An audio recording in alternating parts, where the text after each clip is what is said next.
Hotel tourism पर आपका स्वागत है। मुख्य सचिव अमृतलाल मीणा और डीजीपी आलोक राज की समीक्षा बैठक में कई चौंकाने वाला तथ्य सामने आया है। गया, बेतिया, मुजफ्फरपुर में हजारों की संख्या में केस लंबित है। अनुसंधान को लेकर ट्रायल के लिए भी जो पुलिस तत्परता होनी चाहिए थी, कोऑर्डिनेशन नहीं है, वहाँ भी संख्या हजारों में है।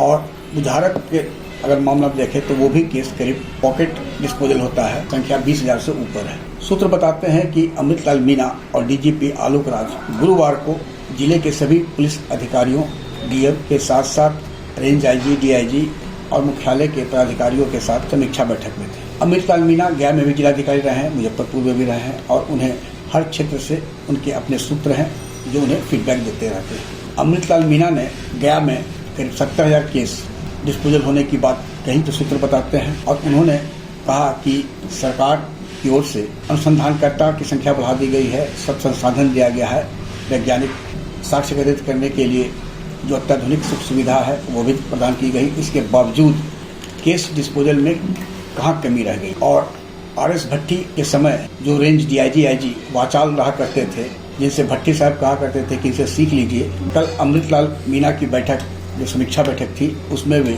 उनके मुंह से एक शब्द नहीं निकल रहा था, यानी गंगा उल्टी बह रही थी। कल अमृतलाल मीणा मुख्य सचिव ने गया, बेतिया और मुजफ्फरपुर में लंबित कांडों पर चिंता जताई है और उन्होंने संबंधित रेंज के आईजी, आयुक्त से कहा है कि वे आज जो भी बैठक में निर्देश दिया गया है उसका अनुपालन सुनिश्चित कराए। अगले 2 महीने के बाद आंकड़ों पर बात होगी और उसके बाद परफॉर्मेंस तय किया जाएगा, साधारण, अति साधारण या बहुत अच्छा। उसके आधार पर अधिकारियों के साथ बात होगी, कार्रवाई होगी। आखिर ऐसी स्थिति हुई क्यों, इसके पीछे जो सबसे बड़ा एक कारण है माना जा रहा है आरएस भट्टी का एक पुलिस ऑर्डर 325/23, जिसके बाद जो अधिकारियों की चेक एंड बैलेंस की पॉलिसी थी वह ध्वस्त हो चुका है और इंस्पेक्टर राज और डीएसपी राज यानी दरोगा राज और सुपरविजन उद्योग को पूरा बढ़ावा मिला है। सिटी एसपी या ग्रामीण एसपी अब रिपोर्ट 2 निर्गत नहीं करते हैं।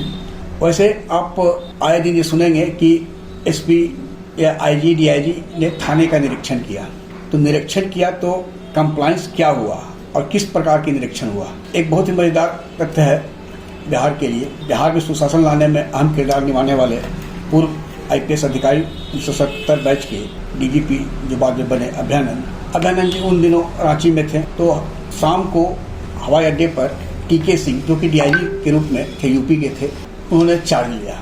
टीके सिंह ने अभयानंद जी से पूछा कि बउआ बगल में कौन थाना है, और फिर वे शाम से लेकर सुबह 5 बजे तक 11 थानों का निरीक्षण किया। इंस्पेक्शन नोट दिया गया। उन्होंने कार्रवाई के लिए नहीं, उन्होंने इसलिए किया था कि ताकि सिखाने की कोई प्रवृत्ति हो।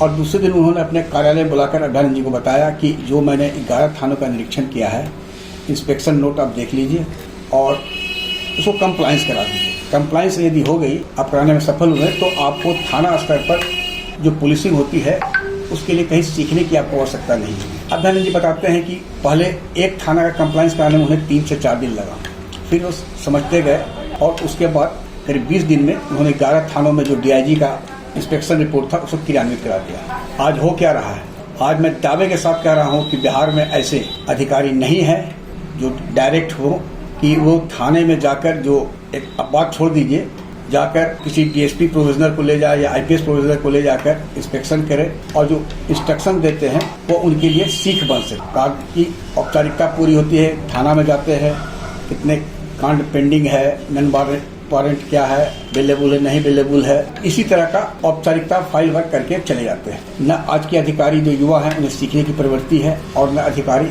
सिखाने। तो परिणाम तो यही होगा कि आप कागजी शेर बने हुए हैं, लेकिन जब समीक्षा सही स्तर पर होती है, जैसा कि गुरुवार को हुआ, कई एसपी की पोल खुल गई। अब अगले 2 महीने बाद क्या होता है ये तो अलग चीज है। और जिनमें टास्क दिया गया है उनमें डीजीपी का और मुख्यमंत्री के प्रधान सचिव का गृह जिला शामिल है। देखिए कैसे रूल ऑफ लॉ अधिकारी वापस बिहार में लाने में सफल होते हैं। आग्रह है कि इस वीडियो के लिंक को लाइक, शेयर, सब्सक्राइब अवश्य करें। धन्यवाद, नमस्कार।